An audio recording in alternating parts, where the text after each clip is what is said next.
Hey everybody, here is another Ask Reddit video, let's jump right in. What is something perfectly legal that feels illegal? Walking through nothing to declare at the airport and having a nagging concern that just maybe you managed to pack 5 kilos of cocaine, a handgun, several tons of pest-infested fruit and 2,000 cigarettes over the tobacco limit. It's always a gamble, but I've been lucky so far.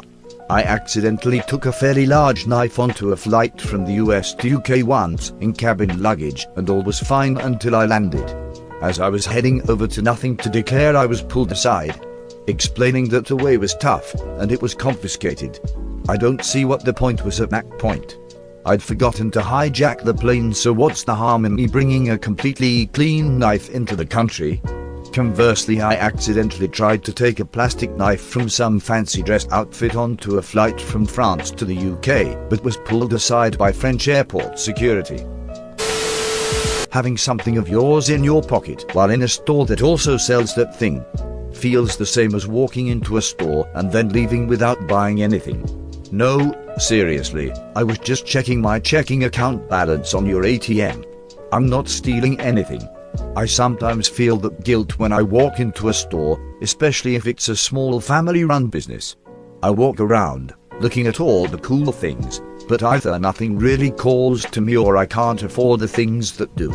So I feel guilty as I walk out, as I did really enjoy browsing the store, but they got nothing for that enjoyment. I need to get over myself.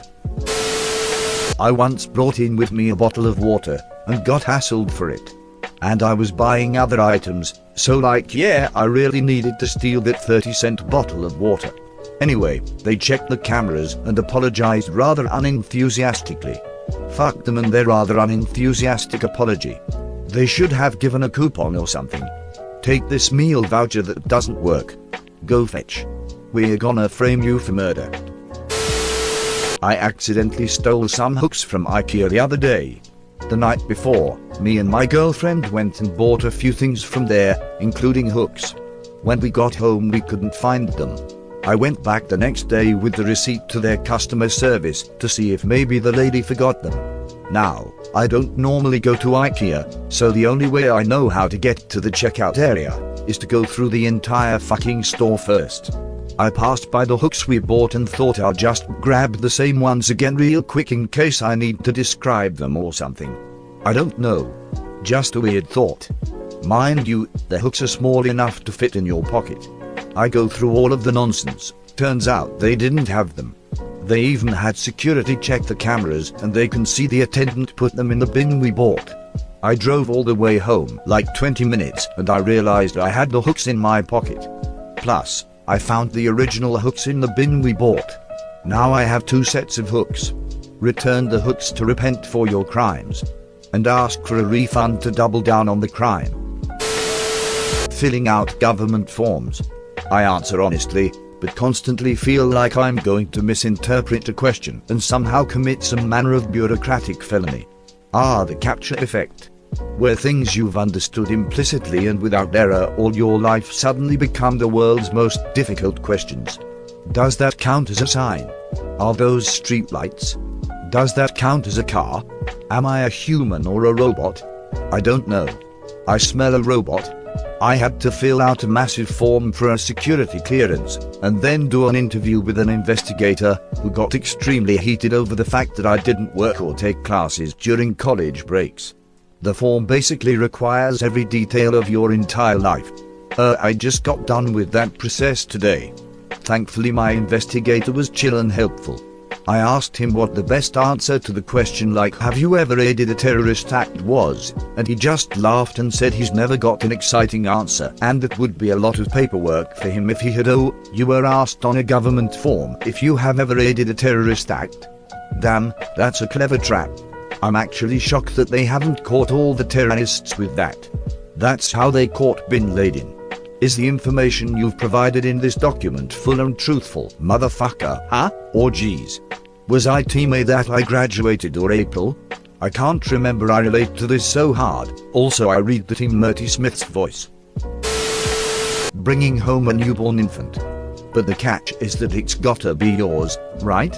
Just making sure. Anal, but I'm pretty sure it's finders keepers. You anal? I thought that stopped babies from happening. Actually, there's about a 1/100,000 anal can result in a pregnancy due to a weird deformity in the handful of vaginal linings. You should always use a condom for anal regardless. Bacteria in the rectum is not meant to be on people. You can also get infections from going anal to vagina. If it helps put that into perspective, condoms have basically a 1 in 50 chance of just not working at all, 98 success rate, and nobody worries about that. Edit, autocorrect got me. Edit 2, read below, but regardless, 1 in 100,000 are long enough odds that it's not really something you need to actively worry about. Driving 250 km/h on the German Autobahn. Especially when crossing the border from another country, and you can drive so much faster that you're used to from the country you made holiday in. The Autobahn is fucking terrifying. I remember when my ex let me drive her car for a while. I pulled out to pass someone just as I noticed a BMW in the rearview mirror.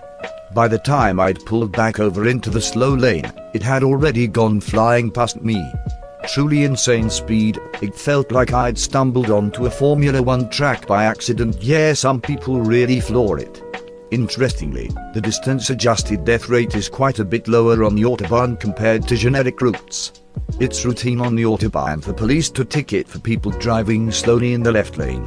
As long as everybody follows the rules, it works out safely, and the Germans are sticklers for following the rules.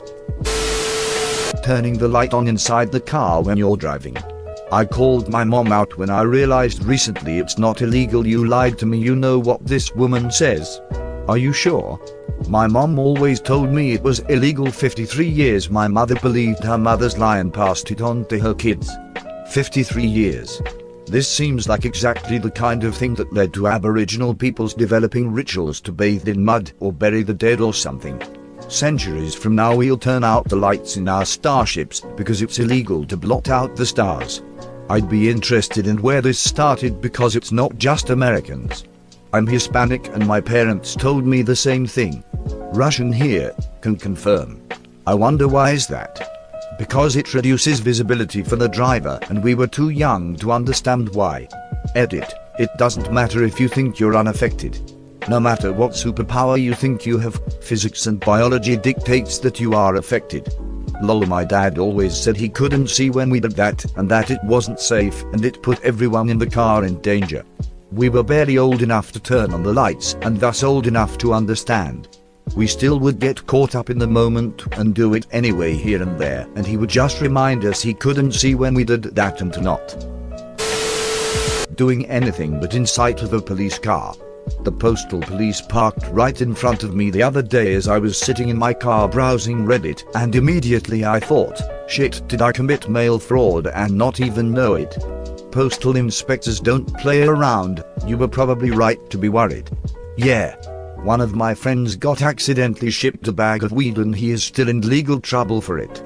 The postal police do not fuck around.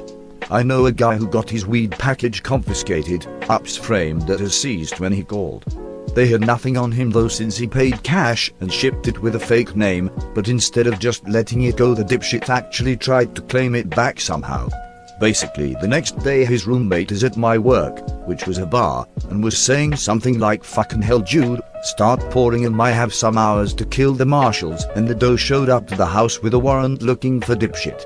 Oh my god, and I can't even look in their direction, because I feel like if I look at them, then they'll think I'm doing something wrong. So I just keep a stiff neck looking away from them. And that probably looks even more suspicious. They pull up behind me and I'm suddenly running a list in my head of all the illegal things I might have done. Registration? Up to date. Car inspection? Up to date. Am I drunk? No. You actually don't drink. Hi. Not today. Weed. Safely hidden at home.